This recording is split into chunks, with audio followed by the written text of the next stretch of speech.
अथ श्री भगवद गीता पंचदशो अध्याय। श्री भगवान बोले, आदि पुरुष परमेश्वर रूप मूल वाले और ब्रह्मा रूप मुख्य शाखा वाले जिस संसार रूप पीपल के वृक्ष को अविनाशी कहते हैं तथा वेद जिसके पत्ते कहे गए हैं, उस संसार रूप वृक्ष को जो पुरुष मूल सहित तत्व से जानता है वह वेद के तात्पर्य को जानने वाला है।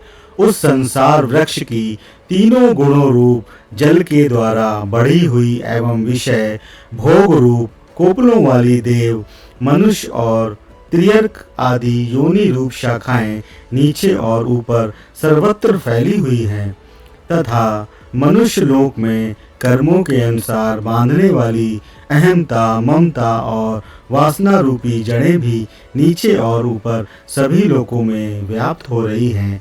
इस संसार वृक्ष का स्वरूप जैसा कहा है वैसा यहाँ विचार काल में नहीं पाया जाता, क्योंकि ना तो इसका आदि है और ना अंत है तथा ना इसकी अच्छी प्रकार से स्थिति ही है।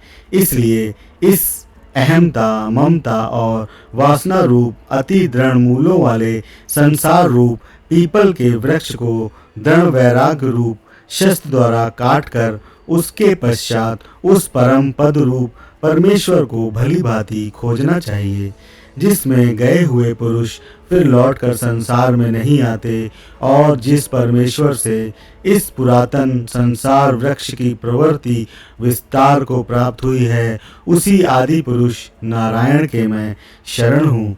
इस प्रकार दृढ़ निश्चय करके उस परमेश्वर का मनन और निधि ध्यासन करना चाहिए, जिसका मान और मोह नष्ट हो गया है, जिन्होंने आसक्ति रूप दोष को जीत लिया है, जिनकी परमात्मा के स्वरूप में नित्य स्थिति है और जिनकी कामनाएं पूर्ण रूप से नष्ट हो गई हैं, वे सुख दुख नामक द्वंद्वों से विमुक्त ज्ञानी जन उस अविनाशी परम पद को प्राप्त होते हैं।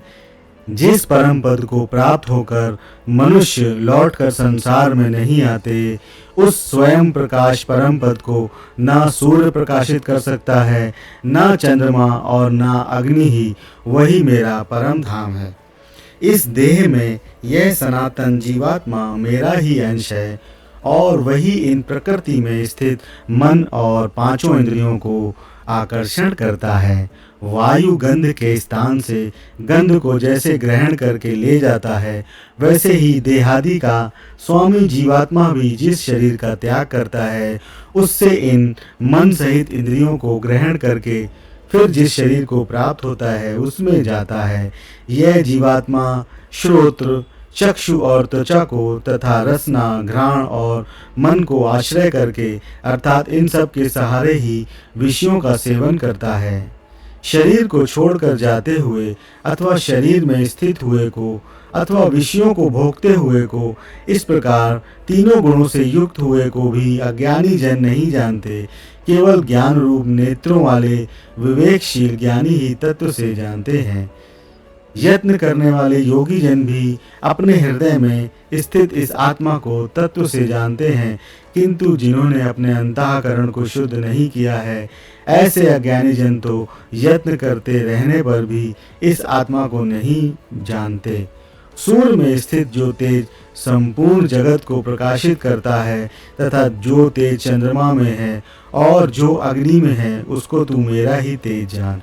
और मैं ही पृथ्वी में प्रवेश करके अपनी शक्ति से सब भूतों को धारण करता हूँ और रस स्वरूप अर्थात अमृत में चंद्रमा होकर संपूर्ण औषधियों को अर्थात वनस्पतियों को पुष्ट करता हूँ।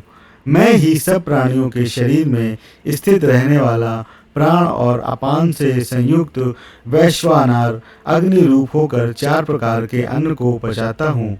मैं ही सब प्राणियों के हृदय में अंतर्यामी रूप से स्थित हूँ तथा मुझसे ही स्मृति ज्ञान और अपोहन होता है और सब वेदों द्वारा मैं ही जानने के योग्य हूँ तथा वेदांत का कर्ता और वेदों को जानने वाला भी मैं ही हूँ। इस संसार में नाशवान और अविनाशी भी ये दो प्रकार के पुरुष हैं। इनमें संपूर्ण भूत प्राणियों के शरीर तो नाशवान और जीवात्मा अविनाशी कहा जाता है। इन दोनों से उत्तम पुरुष तो अन्य ही है, जो तीनों लोकों में प्रवेश करके सबका धारण पोषण करता है एवं अविनाशी परमेश्वर और परमात्मा इस प्रकार कहा गया है। क्योंकि मैं नाशवान जड़ वर्ग क्षेत्र से तो सर्वथा अतीत हूँ और अविनाशी जीवात्मा से भी उत्तम हूँ, इसलिए लोक में और वेद में पुरुषोत्तम नाम से प्रसिद्ध हूँ। भारत, जो ज्ञानी पुरुष मुझको इस प्रकार तत्व से पुरुषोत्तम जानता है, वह सर्वज्ञ पुरुष सब प्रकार से निरंतर मुझ वासुदेव परमेश्वर को ही भजता है। हे निष्पाप अर्जुन, इस प्रकार यह अति रहस्ययुक्त गोपनीय शास्त्र मेरे द्वारा कहा गया, इसको तत्व से जानकर मनुष्य ज्ञानवान और कृतार्थ हो जाता है। ओम तत्सदिति श्रीमद्भगवद गीता सुपनिषत्सु ब्रह्म विद्यायाम योग शास्त्रे श्री कृष्ण अर्जुन संवादे पुरुषोत्तम योगो नाम पंचदशो अध्याय समाप्तम।